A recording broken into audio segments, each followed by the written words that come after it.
welcome to the latest edition of In Focus. I'm your host, Cassidy Jo Fortin. California State University Fullerton started the 2018 spring semester with some new students, new faculty, and a new president. Today we sit down with him to discuss his new role at the university and his goals for the year.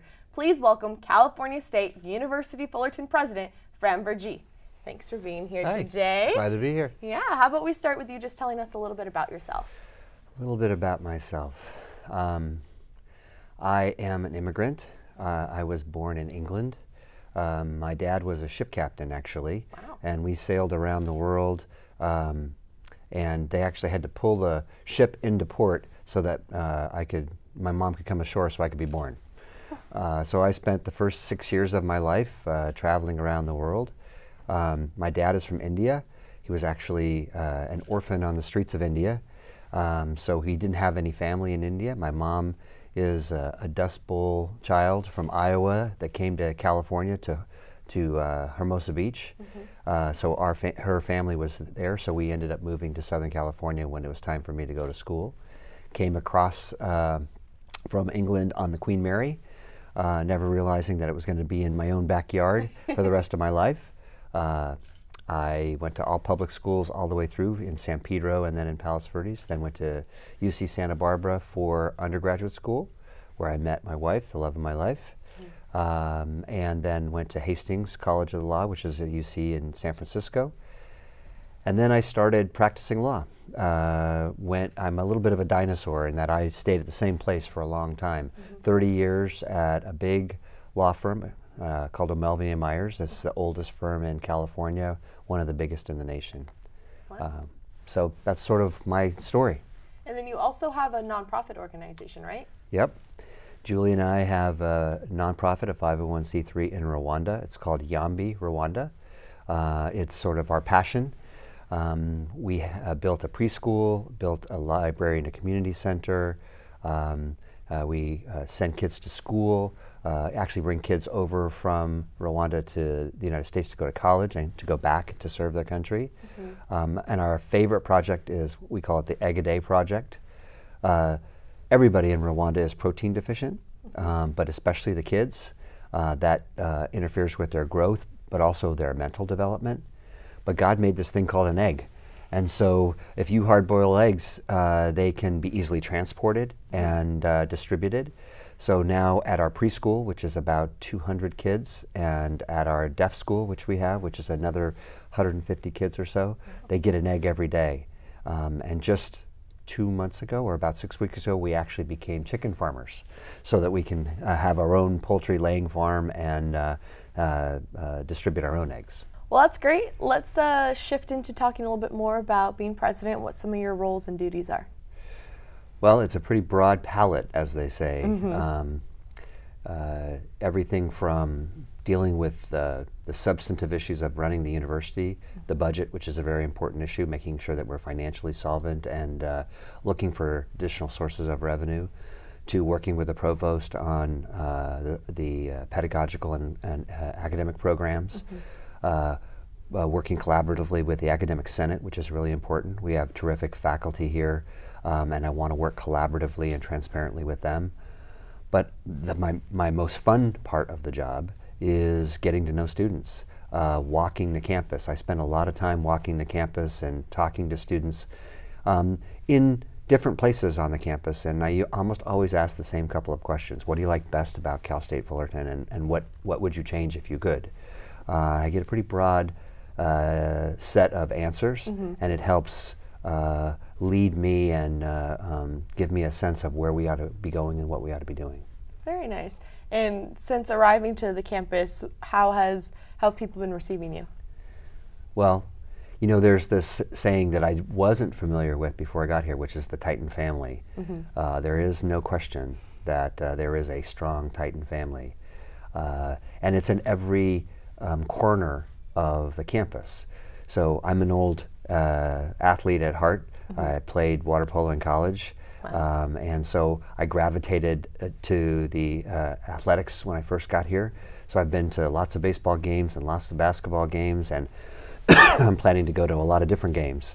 And so that was an immediate place for me to go and meet people and alumni, parents, and athletes, which was great. But I've also been hanging out in the College of the Arts, and we've been to the symphony, the Fullerton Symphony. We listened to the choral groups, and I've been going to a lot of the centers, the African American Center, the Dreamers Center, the Anapesi Center, and meeting kids there too, and it's been fantastic. And everywhere I go, everybody is just amazing and wonderful. I love it.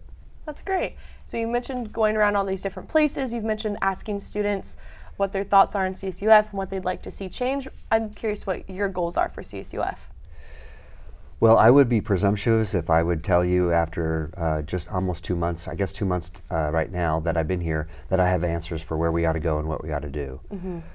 And I had a little bit of an advantage coming in because when I worked before here, I was at the Chancellor's office working as the Executive Vice Chancellor and General Counsel. And one of the things the Chancellor asked me to do was visit all 23 campuses the first year I was here. And so I went to all 23. I met with all the presidents, met with all the faculty, met with ASI at every campus. So I had a pretty good sense of the different personalities and programs and challenges at different campuses. What I knew about Fullerton before I got here was that we were already not just on the right track, but had a lot of momentum. Just coming off the end of our first 5-year strategic plan, and with pretty significant increases in our graduation rates, mm-hmm. And with great enrollment and great programs, I knew we were already in the right direction. And when I got here, we were looking at putting together our new strategic plan, mm-hmm. getting our WASC accreditation, putting together a new master plan for the physical university, for the campus itself, working on a comprehensive campaign for fundraising. So there's a lot going on before I got here.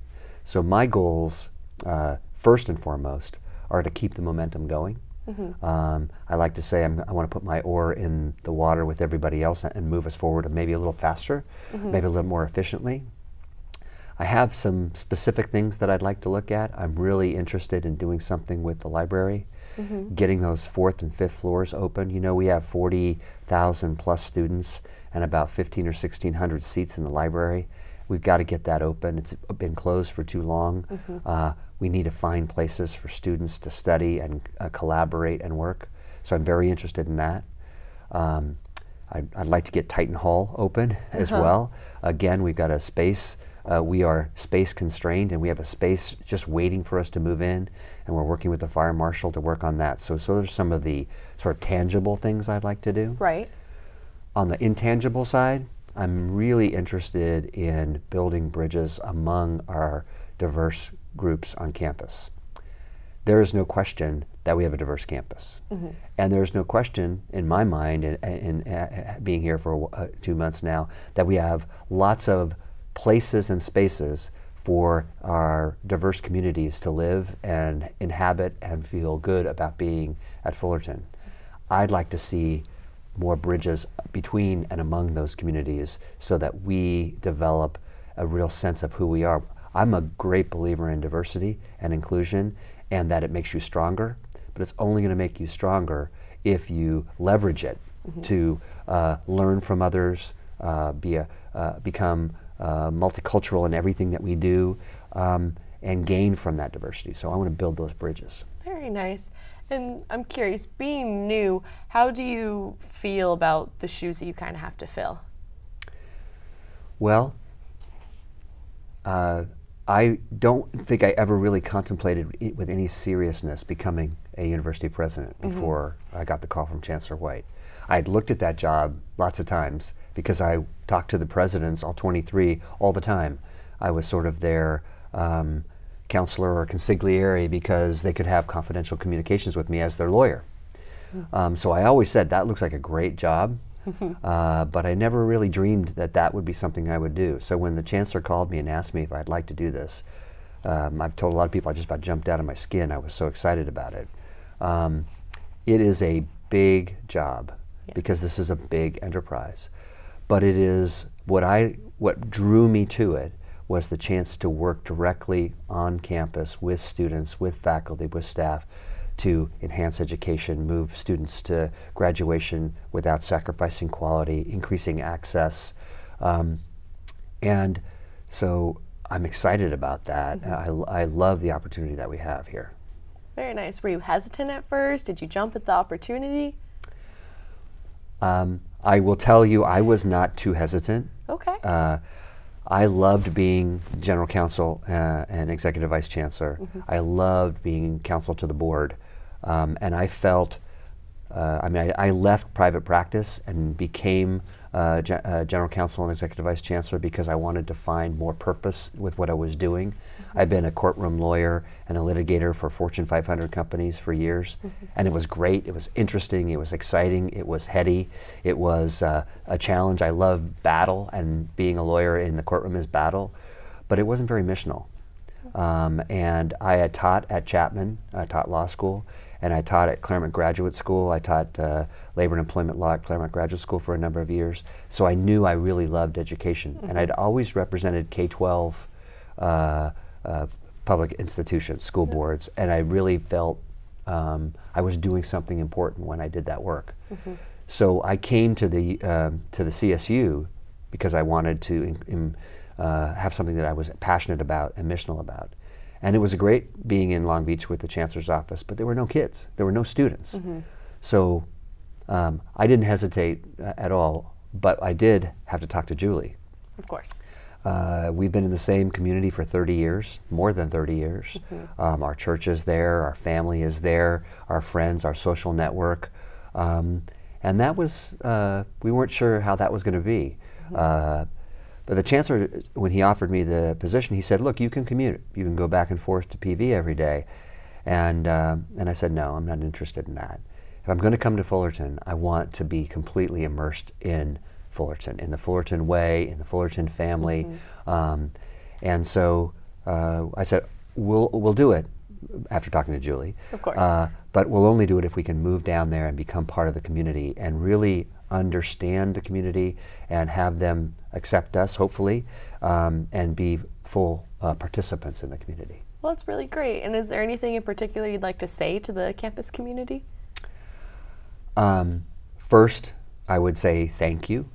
We have received such a warm welcome everywhere, and that's students everywhere, faculty, staff, the alumni, parents, our foundation board, just about every community stakeholder has embraced us, which is pretty darn cool. Yes. Second, I would say we're all in. You will see us a lot. Hopefully you won't get too tired of us. You'll see us together a lot, and you'll see us separately, but we intend to be a part of the fabric of the university, of the institution, and help to move it forward. So we're very committed, very excited, and very thankful to be here. That's great.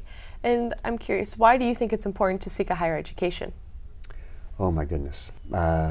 It is the probably last best way for individuals to move themselves up in a socioeconomic way, but also to move their families up, to move their future up.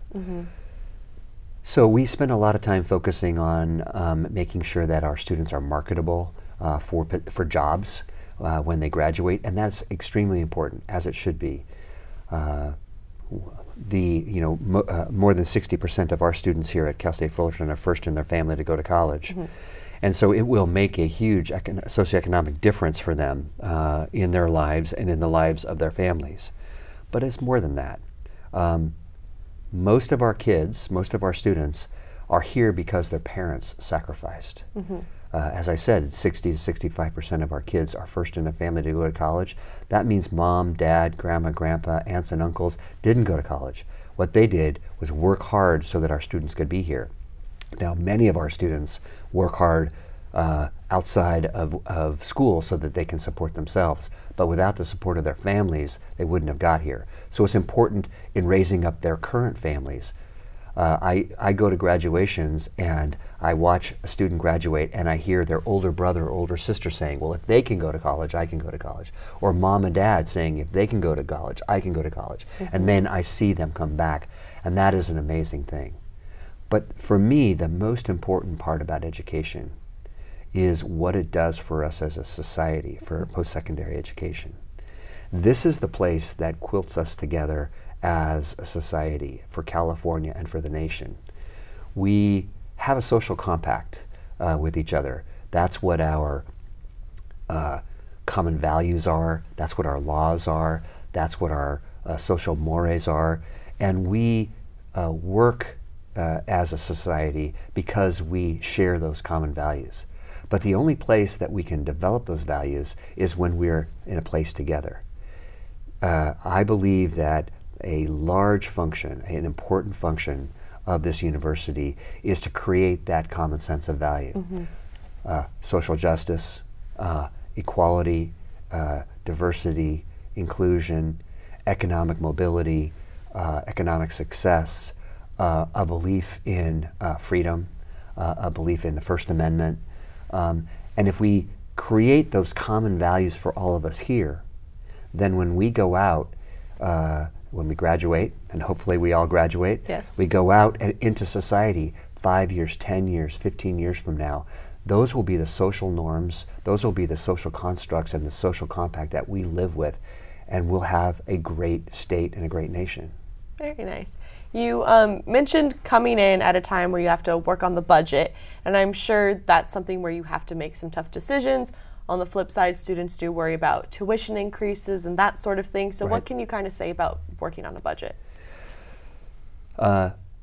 What I would start with, we need somehow to have Sacramento focus on the fact that we are essential to the future of this state. There have been some independent studies that say we are, if we can continue on the same trajectory in California in degree production, people who get their BAs, we will be 1 million degrees short by 2025. So we have to actually increase the number of degrees, not decrease the number of degrees that we're providing, in order for California to continue to be an innovative powerhouse economically, which is what we need for our state and for our nation. There is great funding for community colleges right now, as there should be. With Prop 98 money and Prop 60 money, our community colleges are doing financially well. And if you take a look at Fullerton College, it's a beautiful place. We have a young man from Rwanda living with us, and he goes to Fullerton College. And it's a wonderful physical location, and they have lots of resources. If you look at the UC, they only get about 10% of their funding from the state. They get about 90% of their funding from hospitals and other sources and tuition, and that's part of the reason they're more expensive than we are. Cal State gets about 50% of its funding from the state government, and about 50% from tuition. So we're sandwiched in the middle, and we're not getting the resources we need. So we really need to convince Sacramento of our value proposition. For every dollar that the state spends at Cal State Fullerton, we throw off $13.50, I think it is, into the economy, which is huge. And so we are not just the future of the state, we're the present of the state. We are the economic engine of the state, and we need to convince them to fund us. We're working hard to do that. We have many legislators that are alumni of the CSU, many legislators that are alumni of Cal State Fullerton, and they support us. We've got to convince the governor to support us, and we've got to convince the public to support us. I hope it doesn't come to a situation where either we have to stop admitting as many students because we can't afford to bring them in, or we don't have room for them, or we have to raise tuition, which makes school less affordable and harder. I don't want that to be the case. But we also have to educate the students that we have. And if the state isn't going to fund us, the only source that we will have will be tuition. And that's not a good result. So we're working hard to convince our legislators that we need additional funding. We're also always looking at efficiencies, ways to improve the way in which the university runs to make a dollar stretch longer. But look around. We've got some beautiful buildings like Mahalo or the Student Union or the Student Rec Center. Right. Notice I said student for a number of those things because the students paid for those things, right? We've also got some really old buildings like McCarthy Hall that need to be renovated, and the library, and we need space as well. So just for infrastructure, we need the state to get on board. Very nice. Do you have any advice for prospective CSUF students? Sure. Number one, know that college is an option. We just had Super Sunday last weekend, which is an amazing program where we go across the state to 100 African American churches and get the privilege and the grace to be able to speak from the pulpit to students about the fact that they can go to college and should go to college. We need to increase the number of African American students, especially African American men, that come to the CSU, that go to college, period. And one of the things I say each year when I do that, because I've done it for a number of years, is I say, raise your hand if you'd like to go to college. And everyone raises their hand. Raise your hand if you're worried you won't be able to pay for it. And everybody raises their hand. And then I say, did you know that the first third of students that go to the CSU go for free? They get no tuition bill. They get their tuition waived under the State University Grant Program. And did you know that the next third of our students with Pell Grants and Cal Grants and other kinds of financial aid can essentially have their tuition covered? Now, that doesn't mean that it's cheap. You still have to pay for books, have to pay for some place to live, for food, and we know that's tough. But that means it's doable. So know that you can go to college. Know that the CSU is an option for you. Know also that we are the place where most first-generation students come, and so you will be welcomed here.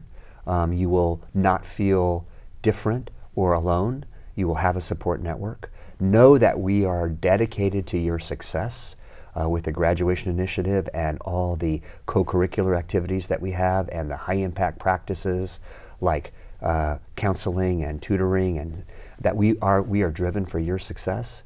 And know that you're welcome. We want you here. We want to see you succeed. So that's what I'd say to them. And say, dream.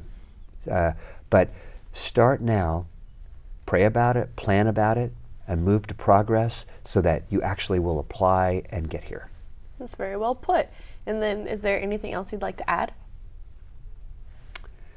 I am, as you can hopefully can tell, I'm pretty excited to be here. Yes. I told everybody until about 2 months ago that I had the best job in the world working at the Chancellor's office. I was wrong. This is the best job in the world. And so I feel like a kid in a candy store. I get up in the morning and for years, for the last 35 years of my life, I've got up in the morning and gone to work. Now I'm getting up in the morning and going to school. And you don't know this yet because you're still going to school. Yes. But when you graduate and you get up and go to work every day, you miss it. You feel a real loss in your being, the rhythm of being on a campus and where the dynamism is, the excitement is, the innovation is, the excitement is. You'll miss it. And so I'm telling you, I get to go to school again, which is pretty darn cool. Well, on behalf of the students, I would like to welcome and thank you again for being here. Really excited to be here. Great. Well, that is all the time that we have for today. I would like to thank our guest, CSUF President Framroze Virjee, once again for joining us. Until next time, I'm your host, Cassidy Jo Fullerton. Thank you for watching In Focus.